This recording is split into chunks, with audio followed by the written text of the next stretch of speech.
बागेश्वर धाम के धीरेन्द्र कृष्ण शास्त्री के चमत्कार दिखाने और घर वापसी कार्यक्रम छत्तीसगढ़ के मुख्यमंत्री भूपेश बघेल ने इन दोनों चीजों पर बड़ा बयान दिया।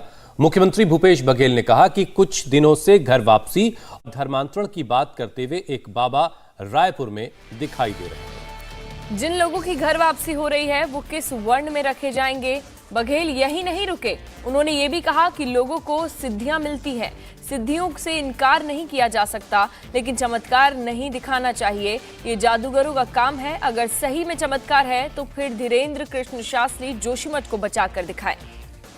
आज रायपुर में धीरेन्द्र कृष्ण शास्त्री की कथा का आखिरी दिन है। ऐसे में उम्मीद की जा रही है कि बागेश्वर धाम कथा के मंच से ही सीएम बघेल के सवालों का जवाब भी दे सकते हैं।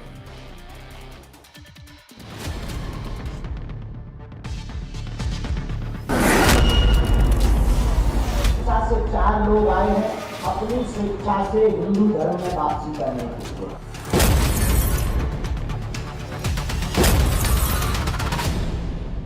ये जनाब फूल की खेती करके 1 एकड़ में 1 साल के 30 लाख तक कमा रहे हैं।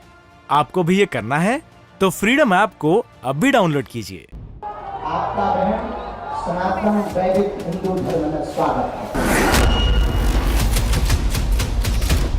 कल बहन आपका कथा मंच से नामकरण भी करवा दिया जाएगा। छत्तीसगढ़ के रायपुर में इन दिनों कथावाचक धीरेन्द्र कृष्ण शास्त्री उर्फ बागेश्वर धाम का दरबार सजा हुआ है। बाबा अनोखे चमत्कार और घर वापसी को लेकर चर्चा में हैं। हर दिन एक नया विवाद खड़ा हो रहा है। एक तरफ जहां मंच से धीरेन्द्र कृष्ण शास्त्री चमत्कार पर चमत्कार दिखा रहे हैं, वहीं दूसरी तरफ दरबार में आए लोगों की घर वापसी भी करवा रहे हैं। बाबा का दावा है कि ये लोग अपनी मर्जी से घर वापसी कर रहे हैं। आप कोई दबाव में तो नहीं सनातन धर्म स्वीकार कर रहे? आपको हिंदी नहीं आती? थोड़ा दबाव में तो वापस नहीं आ रहे हो, लालच में तो नहीं आ रहे?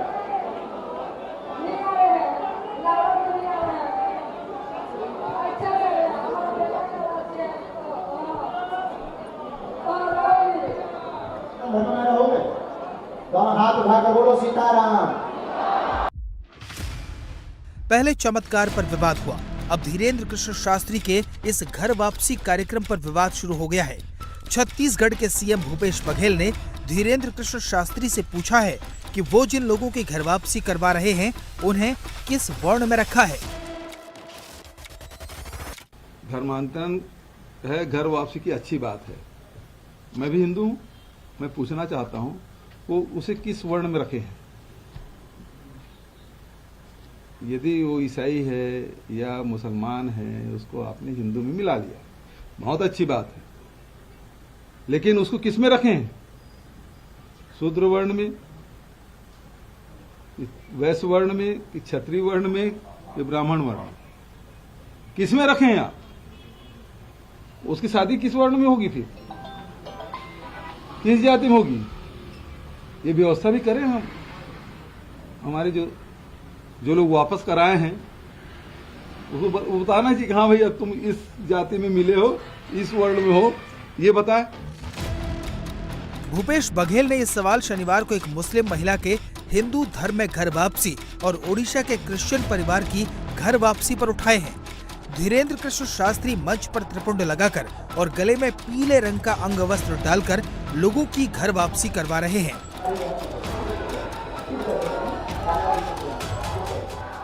स्वागत है आपका सनातन धर्म। आप कोई दबाव में तो नहीं सनातन धर्म स्वीकार कर रहे? आपको हिंदी नहीं आती? थोड़ा दबाव में तो वापस नहीं आ रहे हो, लालच में तो नहीं आ रहे?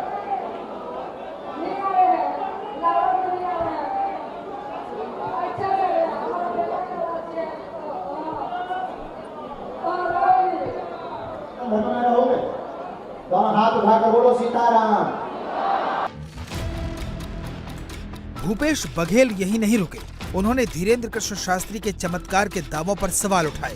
भूपेश बघेल ने शंकराचार्य अभिमुक्तेश्वरानंद सरस्वती के सवाल को भी दोहरा दिया। उन्होंने बागेश्वर धाम से कहा कि वो जोशीमठ को बचा कर दिखाएं। इससे कोई समाज का भला नहीं। जैसे कहा ना, जोशीमठ अब समाप्त होने वाला है, यदि चमत्कार है तो बचा लो। अब इस चुनौती को स्वीकार करेगा क्या? प्रकृति के साथ यदि छेड़खानी कर रहे हो, प्रकृति के विपरीत जाके कोई काम करोगे तो उसे तो भोगना ही पड़ेगा।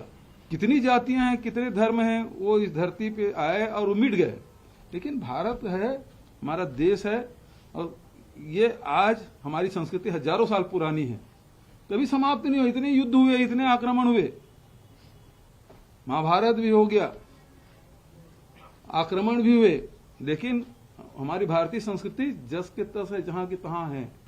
जो साधना क्षेत्र में सिद्धियां प्राप्त कर सकते हैं, लेकिन इसको चमत्कार दिखाना नहीं चाहिए। ये जादूगरों का काम है, इससे समाज में जड़ता आती है, ये उचित नहीं है। जितने ऋषि मुनि हुए हैं उस सब ने इसको रोका है कि इस प्रकार से चमत्कार नहीं दिखाना चाहिए, सिद्धियों का प्रयोग नहीं करना चाहिए। सीएम भूपेश बघेल ने अब इसी को लेकर सवाल उठाए हैं। आज रायपुर के गुढ़ियारी हनुमान मंदिर मैदान में धीरेन्द्र कृष्ण शास्त्री की कथा का आखिरी दिन है। उम्मीद की जा रही है कि आज वो सीएम भूपेश बघेल के सवालों का जवाब दे सकते हैं।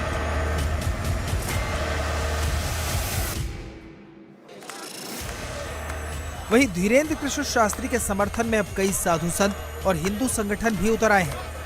दिल्ली से लेकर नागपुर तक धीरेन्द्र कृष्ण शास्त्री के समर्थन में प्रदर्शन हो रहे हैं।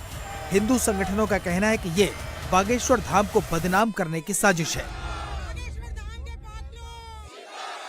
सबसे पहले तो मैं ये कहने के लिए आया हूँ यहाँ पे कि हम लोग और पूरे देश के आस्थावान समाज बागेश्वर धाम सरकार जी के साथ है और इसमें किसी को शंका नहीं होनी चाहिए। ऐसे संत ऐसे साधु जो धर्म परिवर्तन को रोकने का काम करते हैं, जो धर्म परिवर्तन के खिलाफ बोलते हैं, जो आदिवासी क्षेत्रों में भी राम कथा कहते हैं, उनके ऊपर हमला करने वाले कौन लोग हैं ये हम सब जानते हैं। और इसीलिए आज जरूरत है कि सभी आस्थावान लोग बागेश्वर धाम सरकार के साथ खड़े हों। वहीं धीरेन्द्र कृष्ण शास्त्री के चमत्कारों को चुनौती देने वाले अंधश्रद्धा निर्मूलन समिति के श्याम मानव आज भी अपने सवालों पर कायम हैं। उनका कहना है कि अगर बागेश्वर धाम नागपुर में वैज्ञानिक तरीके से टेस्ट देकर अपने चमत्कार साबित कर देते हैं तो फिर श्याम मानव अपने 40 साल पुराने संगठन को बंद कर देंगे। ये जनाब फूल की खेती करके 1 एकड़ में 1 साल के 30 लाख तक कमा रहे हैं। आपको भी ये करना है तो फ्रीडम ऐप को अब भी डाउनलोड कीजिए। मैं खुद आपके चरणों पर माथा टेकूंगा, आपको ठग कहा इसलिए माफी मांगूंगा। और इतना ही नहीं तो जो 40 सालों से अखिल भारतीय अंधश्रद्धा निर्मूलन समिति काम कर रही है, जिसने हजारों बाबाओं का, मांत्रिकों का, शरीर में भगवान लाने वाले लोगों का और ज्योतिषियों का भांडाफोड़ किया है, एक्सपोज किया है, वो समिति हम हमेशा के लिए बंद कर देंगे। और दिव्य शक्ति सिद्ध होगी तो इसका मुझे बहुत अभिमान होगा, क्योंकि आज तक दुनिया में ये टेलीपैथी, इंट्यूशन, क्लेरोवैंस सिद्ध नहीं हुआ है। तो दुनिया में ये पहला उदाहरण होगा कि कोई व्यक्ति उसमें ये दिव्य शक्ति है, फ्रॉड एंड प्रूफ कंडीशंस के अंदर सिद्ध करता है, इसका मतलब वो सही है। और ये सभी भारतीयों के लिए अभिमान का विषय होगा। हालांकि रायपुर के मंच से धीरेन्द्र कृष्ण शास्त्री 2 दिन पहले ही ऐलान कर चुके हैं कि अब वो किसी तरह के चमत्कार को साबित नहीं करेंगे। यानी बाबा बागेश्वर धाम का दरबार यूं ही सजता रहेगा, लेकिन सवाल उठाने वालों को कोई जवाब नहीं मिलेगा। इंडिया टीवी हर वक्त हर जगह डाउनलोड करने के लिए सर्च करें India TV news Google play store या ऐप स्टोर पर।